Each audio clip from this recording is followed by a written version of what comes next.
The Fantastic Four, The First Steps, is due to release in cinemas at the end of July. Now, if you're like me and you're a huge Marvel fan, you would have been probably quite disappointed over how the last few years have gone, right? I don't need to teach you how to suck eggs, as we say here in England. I don't need to tell you Marvel's been bad. You've seen the films. You've seen the TV shows. Nothing quite hits the same as before. And probably a recurring theme on my channel is you're seeing me not liking and like to join on the bandwagon of completely shitting on things and dumping on them. But for lack of better terms, that's what's been happening to Marvel recently, right? The TV shows they've put out since they sort of launched alongside Disney Plus have pretty much been terrible. There's been great moments throughout that we can all sit here and pick out and go, that was really cool. WandaVision had some great moments. Falcon and the Winter Soldier had some great moments. Heck, even Secret Invasions had some cool moments. Me personally, I really enjoyed Moon Knight. That was really good for me. I think that was the closest thing they got to having a decent TV show that I enjoyed. We've had this year, we've been spoilt with Daredevil coming back and Thunderbolts has been amazing. But Fantastic Four is really the film that everyone has been anticipating for so long now. We had this sort of relaunch with Fox, the reboot of Fox, in sort of 2015, I believe. And although the actors they picked and, wasn't terrible, the story and the film itself was absolutely horrific. And ironically enough, that's the only Marvel film my fiance actually enjoys, which doesn't make any sense. Maybe it says more about her than it does me. But look, Fantastic Four is a huge part of my childhood. It probably was a lot of your guys as well. When everyone talks about Spider-Man, the original Star Wars is the Batman films that came out around that time. For me, X-Men and Fantastic Four, all of those sort of, mutant-based characters, held a huge place in my childhood. The original Fantastic Four film is just so good. Like, whether it's a bit of nostalgia or not, fair enough, I'll hold my hands up and admit that. But it really does hold up when you go back and watch it now. Just like the cinematography, the way that they, the characters, they actually look really good. Like, Johnny actually looks amazing as the Human Torch. Like, it's Chris Evans portrays him brilliantly.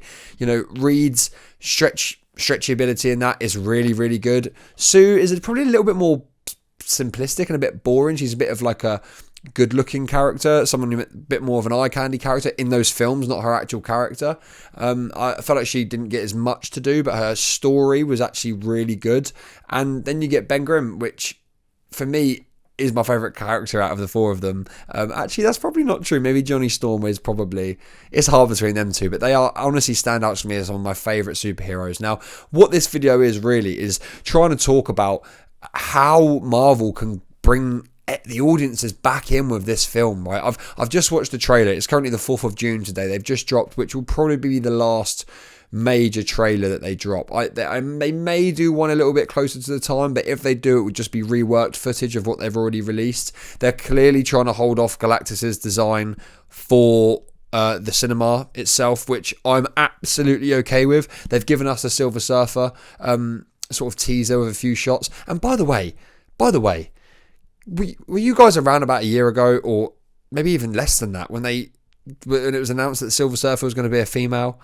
Guys, I know you want to call everything woke. I know you want to be offended by everything whilst claiming you're not. But it doesn't matter. It really doesn't matter. And also, I actually think, and this is just from trailers, I actually think that she comes across better, or they come across better as a female. I think the Silver Surfer comes across better. I really do. I love that, like, the vibe of this film is unbelievable. It's unmatched. I'm going to, play some trailer shots over the top, but just in the trailer alone, when they go, the Fantastic Four, the orchestra in the background, and, as a family. Fantastic! Hold on! Today. Oh, it sounds so good, and it looks like a real film. It looks like a real film. It looks like a Marvel film, yes, but it has those original 2000 aspects. When they're stood, which I believe is the scene where the Silver Surfer first comes to Earth to kind of talk to them and tell them what's going to happen.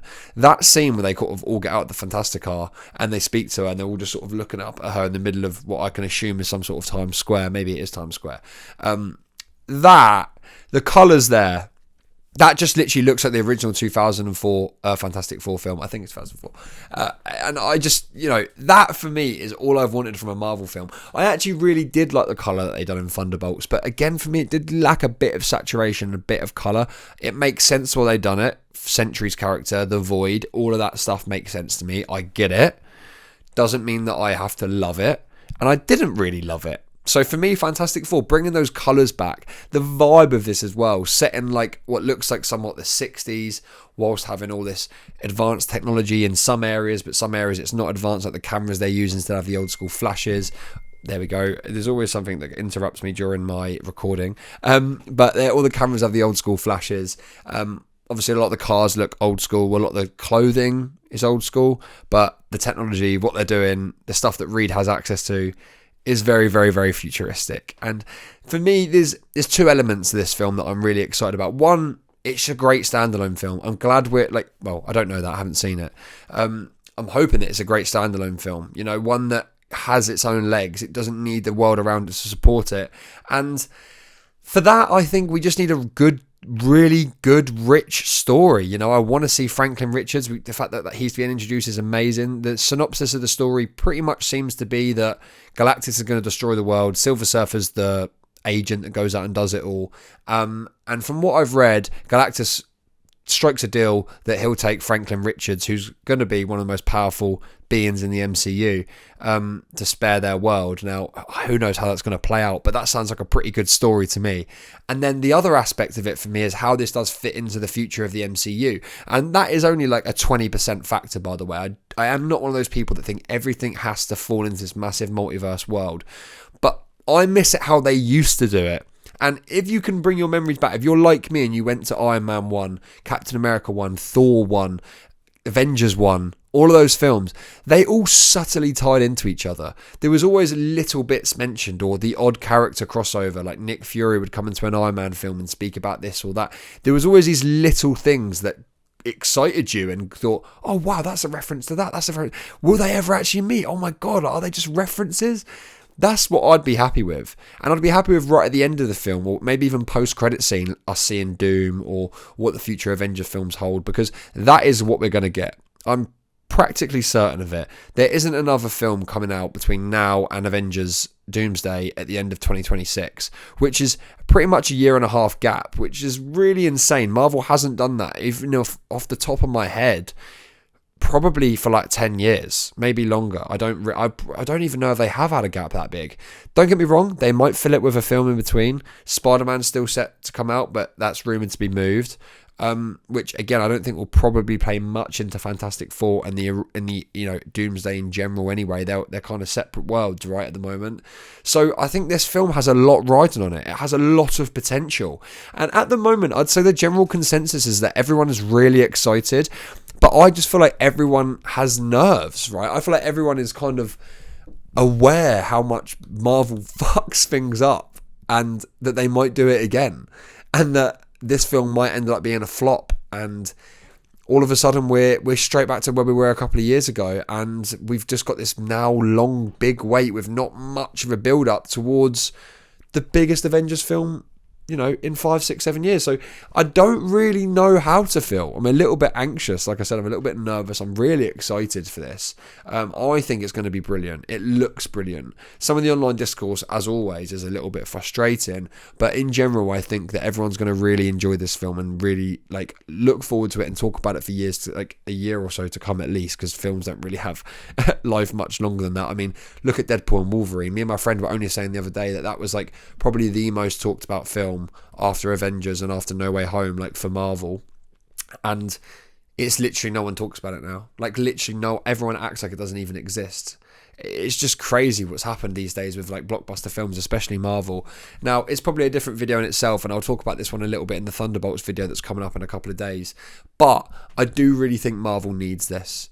I know they've got unlimited money. I know they're Disney. I know they have all of this stuff, but they will lose audiences, and it will not appear straight away. It will kick in though. It will eventually come in, and I think we're actually seeing that now for the fallout from Endgame, is people just going, actually, as a common audience goer, or common audience, the story's probably done for me. I don't want to watch 20 TV shows. I don't want to know who Moon Knight is. I don't want to know what Skrulls are. I don't want to know all this stuff. I just want to know who Thor and Captain America are fighting. And that is ultimately Marvel's core audience.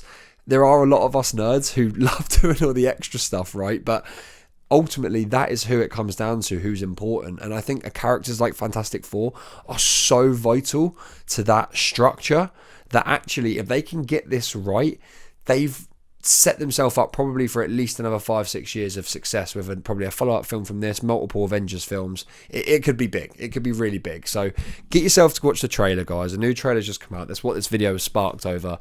I'm going to make a reaction video to probably further things and talk about further things of more things being released. Anything around Galactus comes out. But at the moment, everything looks amazing. The designs look really, really cool. Just be excited and enjoy yourself. I appreciate you watching the video. Make sure you like, comment, subscribe, all the good stuff, everything that helps me out on YouTube. If you appreciate the rants, I appreciate you. So, yeah. Thank you very much, guys, and I'll catch you next time. Peace.